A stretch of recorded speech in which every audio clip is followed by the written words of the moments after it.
4 দিনের সফরে আজ যুক্তরাজ্যে যাচ্ছেন প্রধান উপদেষ্টা ডক্টর মোহাম্মদ ইউনূস। এ সময় মর্যাদাপূর্ণ কিং চার্লস হারমোনি অ্যাওয়ার্ডে ভূষিত করা হবে তাকে।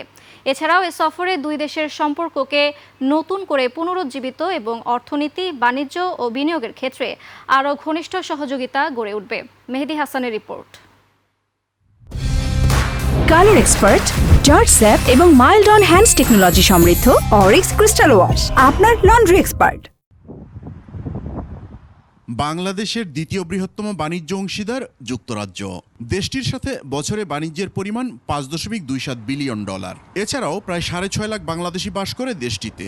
সঙ্গত কারণেই প্রধান উপদেষ্টার সফর অর্থনৈতিক ও কূটনৈতিক উভয় দৃষ্টিকোণ থেকেই গুরুত্বপূর্ণ। যেহেতু ওখানে যাচ্ছেন, এই জন্য আমি যতটুকু বুঝি কিয়ার স্টারমার যিনি প্রধানমন্ত্রী, তার সাথে ওনার দেখা হবে এবং তখন অবশ্যই দ্বিপাক্ষিক বিষয়ে আলোচনা হবে। আমাদের উন্নয়ন অংশীদার যে দেশগুলো আছে সেখানে গিয়ে যদি সেখান থেকে কিছু কমিটমেন্ট আদায় করতে পারেন, কিছু কনসেশন নিয়ে আসতে পারেন, সেটা তো একটা ব্যাপার থাকবে। লন্ডনে সফরসঙ্গী হিসেবে প্রধান উপদেষ্টার সঙ্গে থাকছেন Bangladesh bank governor doctor Ahsan H Mansur ও দুদক চেয়ারম্যান ডক্টর আব্দুল মোমেন। ফলে দেশটিতে পাচার হওয়া টাকা উদ্ধারে অগ্রগতির আশা করছেন বিশ্লেষকরা।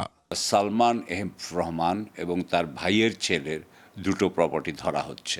এখানে এটা $121 মিলিয়ন আমার যতদূর মনে পড়ে। তো এখন বিষয়টা হচ্ছে যে এই সম্পত্তিগুলো বাংলাদেশে ফেরত আনার দরকার আছে। আমাদের কতটা প্রচেষ্টা তার উপর ডিপেন্ড করবে কতটা ফিরে আনতে পারবে, এবং যে দেশগুলোতে গিয়েছে সেই দেশগুলোর যে আপনার আন্তরিকতা এবং সেই দেশগুলোর যে আপনার লিগেল প্রসিডিওর, হ্যাঁ, তো তাদের সাথে আমাদের লিগেল আপনার কি ধরনের এগ্রিমেন্ট আছে, অনেক কিছুর উপর নির্ভর করবে। লন্ডনে আছেন বিএনপির ভারপ্রাপ্ত চেয়ারম্যান তারেক রহমান। তার সঙ্গে প্রধান উপদেষ্টার কোনো বৈঠক হবে কিনা তা এখনো স্পষ্ট নয়। মেহেদী হাসান, 21 টেলিভিশন, ঢাকা।